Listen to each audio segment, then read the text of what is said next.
Support comes from the Missouri Forest Products Association, providing more than 41,000 jobs in the production of wood pallets, railroad ties, white oak barrels, hardwood floors, and more. Details at choosewood.com.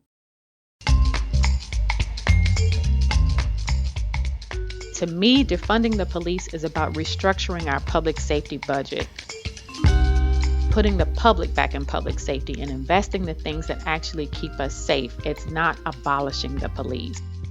We need to deploy the right type of professional to the right type of call so police can get back to doing police work and solving violent crime. I'm Sarah Fetsky. This is St. Louis on the Air.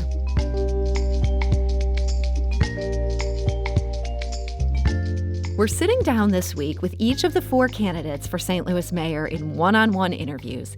And today's guest is the city's treasurer. I'm talking, of course, about Tishaura Jones. She came within 880 votes of beating Lyda Krewson in the Democratic primary 4 years ago.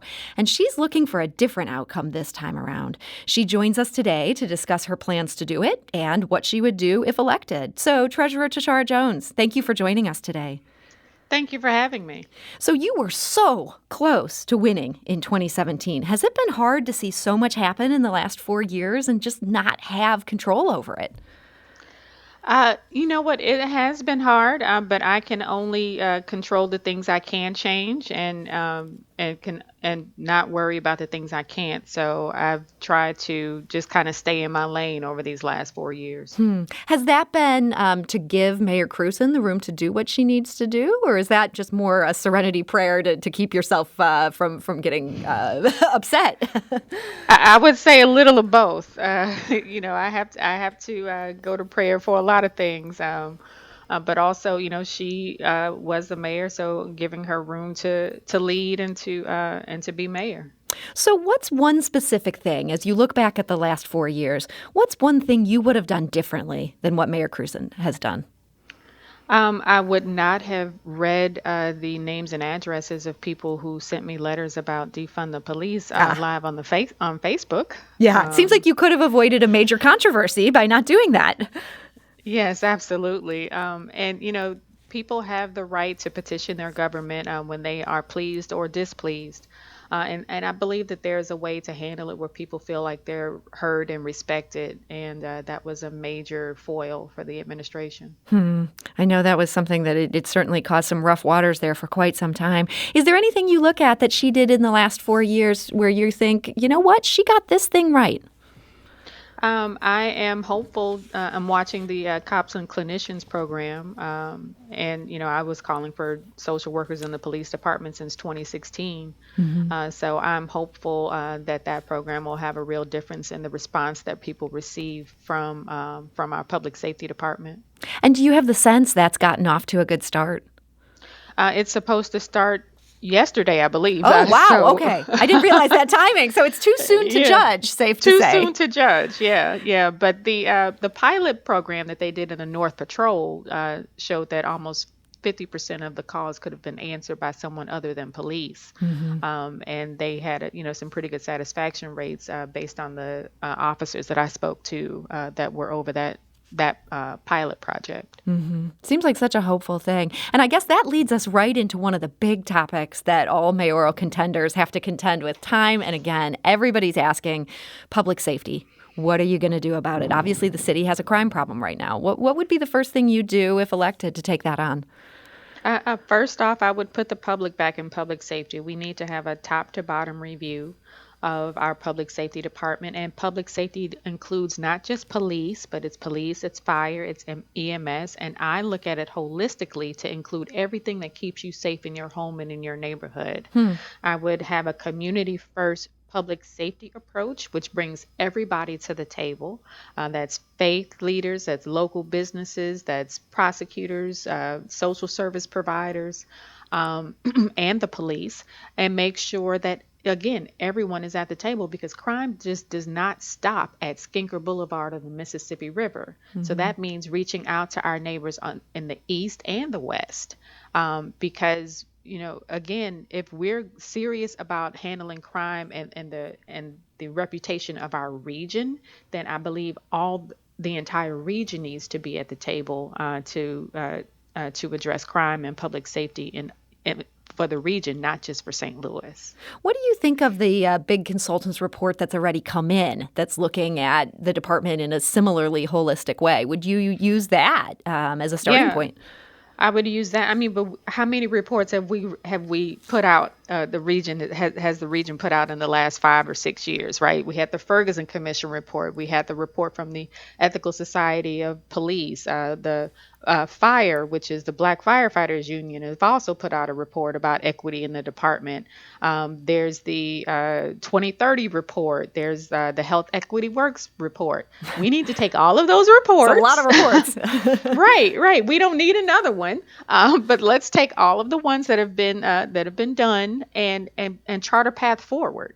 And put together a strategic plan on how we're going to address all of the things that these reports have revealed. And a lot of them I see them as concentric circles because they're all talking about the same things. Mm-hmm. Let's chart a path forward, put a strategic plan together with the calls to action that identified in every report. And let's be serious about moving this region forward and making the investments in what will move our region forward. So as you chart that path forward, would you keep Jimmy Edwards on as public safety director? This is assuming he'd want to continue to serve. If he wanted to serve, would you want him to stay on in that role as you do that charting? I respect Judge Edwards a lot, but I think everything has to be on the table. Not just Judge Edwards as the director of public safety. We need to look at all of the directors in the mayor's office. I think the mayor has a opportunity to bring in people that she wants to. Obviously, chief of staff and other positions. So I would look at all of the positions and make changes accordingly. So you haven't made a decision yet about how you'd feel about Judge Edwards specifically? I'll be honest. I respect Judge Edwards a lot, but the place where we disagree the most is how he approaches public safety with the arrest and incarcerate model, mm-hmm. And the things that he has advocated for in the state legislature that I think are going in the wrong direction. So I think that it's incumbent upon if I win, to make some major changes, and the Department of Public and the Public Safety Director is obviously a place where I'd make some changes. Okay, so you would make a change there. This bigger picture issue of how do we deal with crime and this question of defunding the police, it's become such a buzzword, but there are some important ideas behind it. Would you say, if you had to answer yes or no, do you support defunding the police? Well, I would also, ask a question back, which is, do you think that the current system is working? And most people will say no, that the current system is not working. And, calls to defund the police have echoed through every American city following the tragic deaths of Breonna Taylor and George Floyd and many others. And to me, defunding the police is about restructuring our public safety budget and putting the public back in public safety and investing the things that actually keep us safe. It's not abolishing the police. Mm-hmm. So we need to deploy the right type of professional to the right type of call so police can get back to doing police work and solving violent crime. Might that mean more social workers? You were talking about the Cops and Clinicians program that farms some of those calls out to people other than police. Absolutely. It could be mental health counselors. It could be substance abuse counselors. It could be partnering with sobering centers. It could be a whole host of things. But we need to deploy the right type of professional to the right type of call. And we also need to staff up our 911 operators and make sure that they can triage those calls accordingly so we can avoid the type of interactions that oftentimes end up deadly, because St. Louis is unfortunately known for having more police killings per capita than any other city in the country. And those 911 calls, I'm glad you brought that up. That seems to be such a long-standing problem in this city that there's not enough people to answer them or to answer them effectively. Do you have any idea why that's continued to fester when it seems like such an obvious problem for somebody to tackle? Well, I also think that there's a problem with hiring, period. I've heard so many stories about how people apply for jobs with the city and they don't hear anything back for months. Hmm. So let's take a look at our personnel and our hiring processes and make sure that we can some get good people in jobs that to work for the city.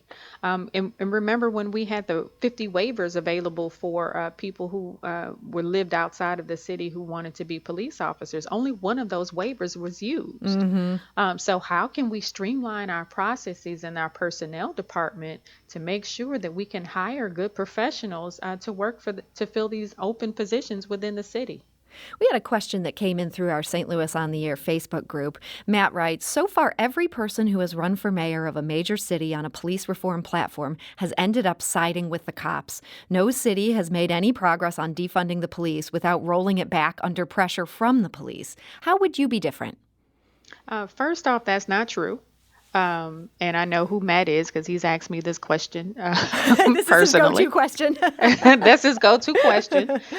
Because we just saw just this week that Austin, Texas, used money from that they quote unquote defunded the police. They took money from overtime and a couple of other places in the police budget and used it to purchase a hotel for the homeless. So they've done it. Yeah, they've done it. And do you look at that model and say, okay, like I've got the same stuff they've got in Austin. I can achieve this here.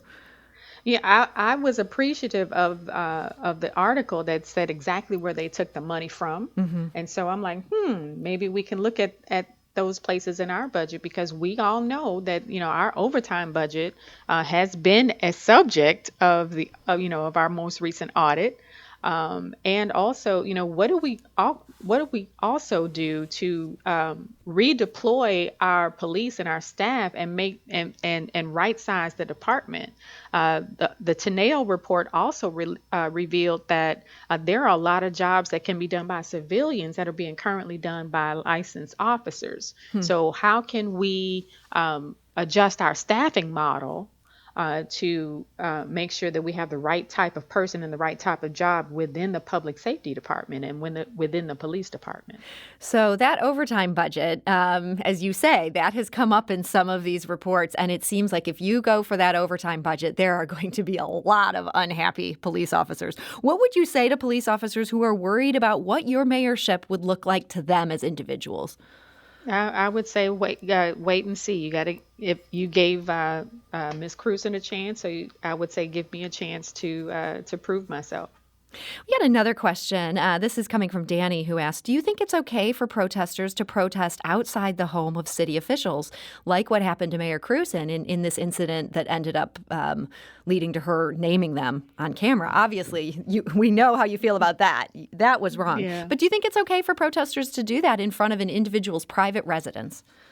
I've seen it happen across the country and to a lot of my friends who are mayors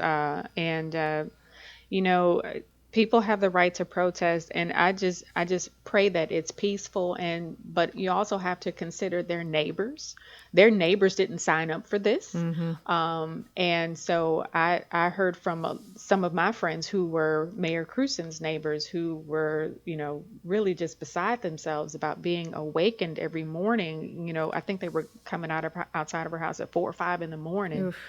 You have to consider her neighbors as well. And then that's what we have City Hall for. I'm not against anyone's right to protest, but consider, that person's neighbors and their neighborhood. Their neighbors didn't sign up, didn't run for mayor, just that person in their neighborhood did. Your neighbors may be the people who are rooting hardest for you not to win this primary, huh? They don't necessarily want those protesters on their doorstep. They're rooting for me. I see them with their signs in their yards. That's great. You can prove it. They are on board for this. Well, that's yes. We're talking today to St. Louis City Treasurer Tishaura Jones. This is part of a series of one-on-one interviews with all 4 mayoral candidates. We do need to take a quick break. We'll be back shortly to continue this conversation. This is St. Louis on the Air on St. Louis Public Radio, 90.7 KWMU.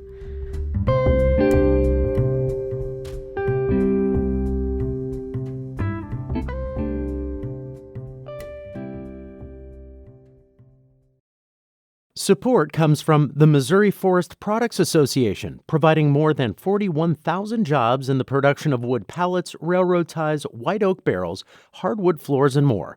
Details at choosewood.com.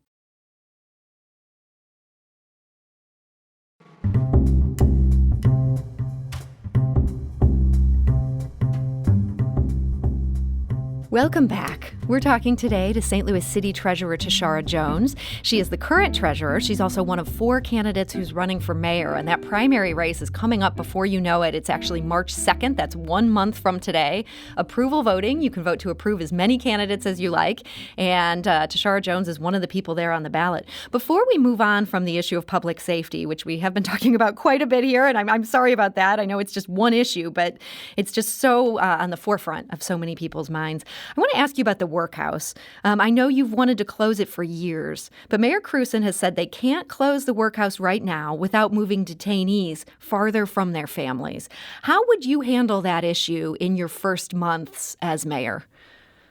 So I think we need to tell the people the truth, because I have on good authority that the workhouse. Tishaura, are you still there? Tishaura, we seem to have lost the connection here, which I'm very surprised by because it was sounding so good. We're going to get that connection restored as quickly as we can. I am told that Tishaura may be back with us. Tishaura, are you there? I'm here. My computer went off. I'm sorry. Oh, you know what? This is an occupational hazard in the time of COVID. Yes. And I'm just bummed because I was really interested. I think like the last thing I heard before your connection died is you said something like, it's time we tell people the truth. We're talking about the workhouse. Yes. Okay. What is the truth Yes. here? The truth, and I've gotten this from some really good sources, is that there is enough room for our current amount of detainees in the City Justice Center downtown. What we need to do is take a good top to bottom review of the people that we are currently detaining and why. Which ones are eligible to be released on their own recognizance? Which ones can be put in diversion programs like the circuit attorney has? Which ones are there because they can't afford bail? So we can abolish cash bail. Which ones are there on, minor parole violations? Let's take a long, hard review of those, and then I think that afterwards we'll have enough space to put everybody in the Justice Center downtown. But I'm also hearing that the Justice Center downtown needs some work before they can put everybody in one facility. Okay. So these sources are suggesting that maybe we're not hearing the full story about what's going on at the workhouse, but these same sources seem to think maybe downtown needs some work before we move everybody there. Is that fair? That's what I'm hearing. Interesting. Well, that issue, I know that's going to continue to be on the table here.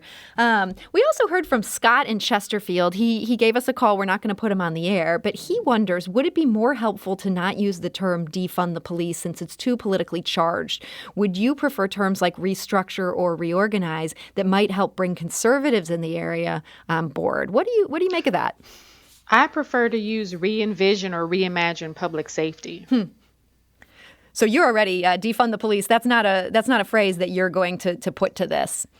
No. I've always used Reenvision or Reimagine public safety because that's essentially what we're talking about. When people say, well, that's essentially what I mean. I know that some people mean abolish the police, but I mean re-envision and reimagine public safety in the ways that I talked about before.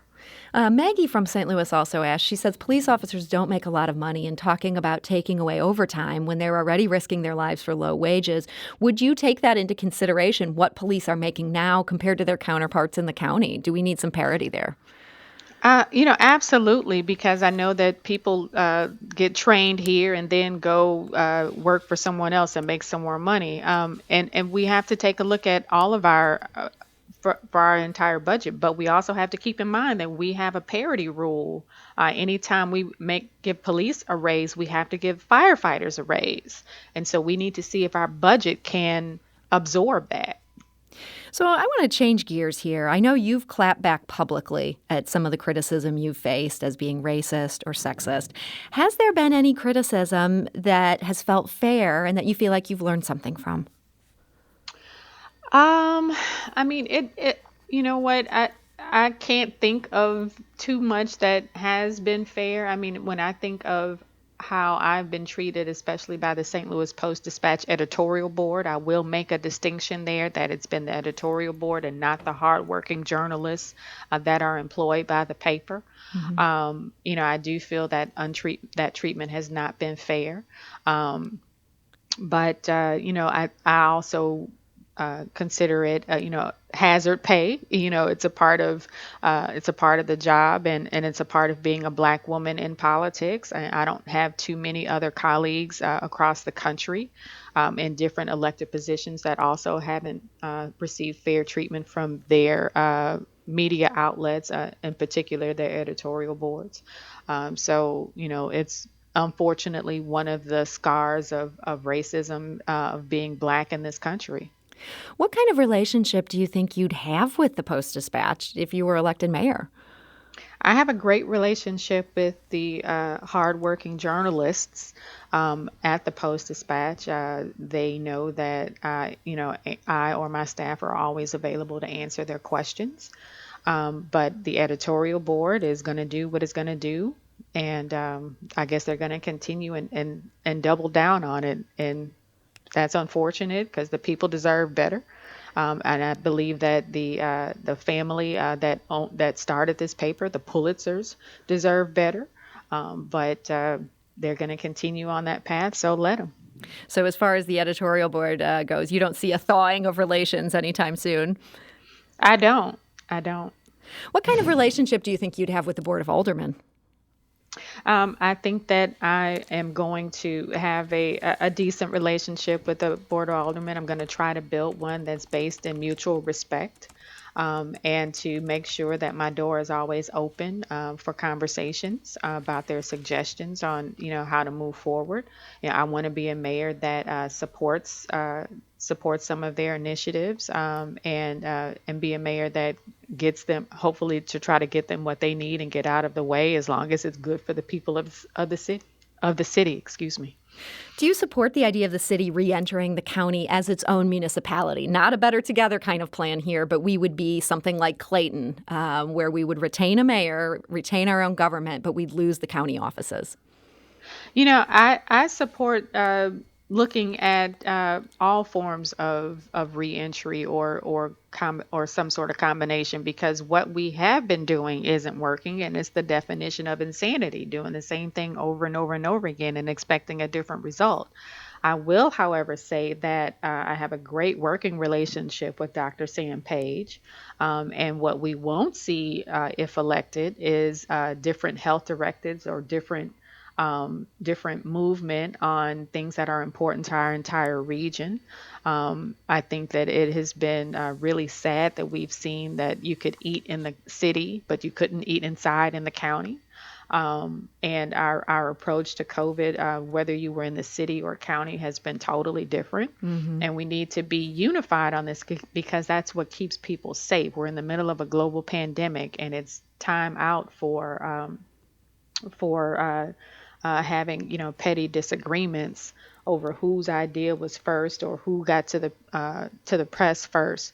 Our people suffer because of that, and unfortunately, the first 12 people to die in St. Louis City were African Americans, and we still die at a disproportionate rate from COVID-19 than our other counterparts. Do you think the city would have been wise to do the stricter measures that the county has done at various points?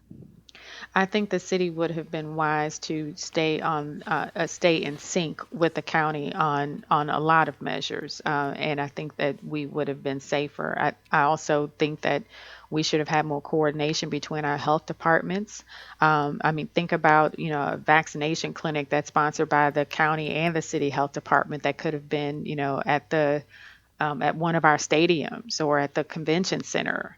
That would have been huge for the entire region, not just, we have to get out of our silos and break down these indivisible barriers that keep us from serving the people as a whole. So the St. Louis schools, public schools superintendent wants a moratorium on charter schools within the school district's borders. Is that something you support? Yes, I support the superintendent. Dr. Adams and I have a great working relationship, and I look forward to being a better partner with our school district. And no other candidate has invested more in public schools than I have, especially through the College Kids Children's Savings Account program, which has over 18,000 children saving for their futures. And I brought this idea to Dr. Adams several years ago, and he was totally on board. And unfortunately, since we can't be in the schools, we try to read at least, we try to zoom in and read books to the kids on financial literacy, and and try to make sure that we are being a good partner with the district and the treasurer's office. I would expand that to include having more representatives from the school district on development boards, so they can have a seat at the table when incentives are being discussed. That could potentially take money away from the budget of St. Louis Public Schools, as we've seen in the past. You want the city to join the county's special education district. How big of a priority is that? I think it's a big priority. I grew up with a couple of aunts, or no, two uncles and an aunt that had special needs, and my family has always been an advocate in this area, and unfortunately, we see one of the reasons why we've lost population is parents and families move to the county so they can get access to the special school district through the school districts in the county. So I see it as a natural step, as a natural progression. And St. Louis City has shown that they will vote for tax increases when it comes to our children, as seen when we passed a recent proposition to increase teacher pay. Yeah. And, even in this pandemic, people voted for that early childhood education proposition. Exactly. So, exactly. Yeah. We have another question that comes in through Facebook. Danielle asks, money is very limited in the city right now. Beyond police overtime, where would you cut the budget to accomplish these things that you want to do?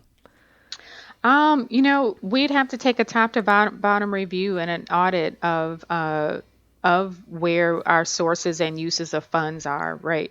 Because obviously our tax revenue is down, and also in the treasurer's office, we're the parking supervisor, and we've had no events. I think this is our first event tonight that we've seen since March of last year. Wow. Right. So, we took a $5 million hit to our budget. Just from having no events. And we also still don't know the total picture of the next aid package from the federal government, which Biden has proposed at $1.9 trillion. And I have been part of some letters of local elected officials around the country sent to the administration to ask that the local aid gets sent directly to cities with populations of 500,000 or less. Since we're in one of those weird boats right there as the city without a county. Right. And then also making sure that those funds can be used to plug our budget holes. We still yet don't know what our tax situation is going to look like, because, a lot of people are still unemployed, and I'm assuming that, they could not afford to pay their personal property taxes at the end of the year. So we still don't know what that picture is, and earnings taxes, everything's going to be down. And we'll have to see what that picture looks like. But I also see it as an opportunity to right size our government. So we might see some cuts in many places, sort of a total re-envisioning, as you say. Right. We've already seen it in a hiring freeze. So we've had to we've been able to save money there by not hiring for any open positions. So I'm going to ask you 3 questions here. We have just a few minutes left, so I'm going to ask you to keep this short. Hopefully these are answers that will lend themselves to shortness. What to you is the best thing about St. Louis? The best thing about St. Louis is our people. That is a good short answer right there. What's the worst thing about St. Louis? Oh, the worst thing about St. Louis is we are a cheap city, not a poor city, but a cheap city. We refuse to invest in the things that will move us forward. If you could sign an executive order on day one to make one simple policy change and that became law, what would it be? That one simple policy change would be paid leave for city employees. They don't get paid leave right now. Well, I mean, paid family leave, right? We have, we have the regular paid family leave through FEMLA, but the expanded paid leave for families, because we still have a lot of families that are suffering through COVID and kids learning at home, and we've been as flexible as we can be in the treasurer's office with understanding everyone's particular situation. And I know that there's been some extended paid leave from the Biden administration, but we need to have extended paid leave for all families regardless going forward. And just to clarify, would this be for city workers or this would be for any business located in the city? This is for city workers. Okay. Because that's all I can do. The executive orders, are limited. I mean, I use the phrase executive order. You can't overact with those. So that's fair to say. Right. Well, Tishaura Jones, it's been great to talk to you today. Just in our last minute here, what's the thought you want to leave people with as they're trying to decide who they approve of in this Prop D primary coming up in just 1 month? Great. So the thought that I want to leave with people is it's one thing to have a vision and a platform, but it's a whole different thing to turn that vision and platform into a reality. And that's exactly what I've done the last 8 years in the treasurer's office.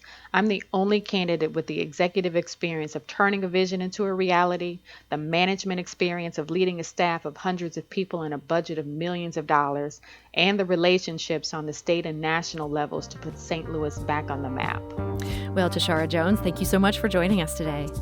Thank you for having me. You can find out more at Tishaura4Mayor.com. That's the numeral 4. You can also find a podcast of our interview yesterday with candidate Andrew Jones, and tune in tomorrow at noon for our interview with Alderwoman Kara Spencer. This is St. Louis on the Air on St. Louis Public Radio, 90.7 KWMU.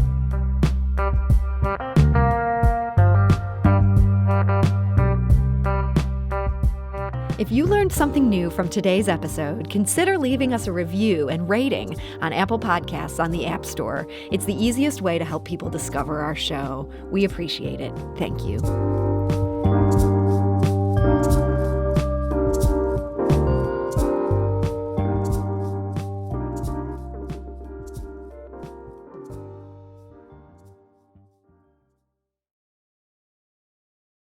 Support comes from Missouri Forest Products Association, committed to sustainable and sound conservation of the state's forests, which support more than 41,000 Missouri jobs, resulting in a $10 billion industry. ChooseWood.com.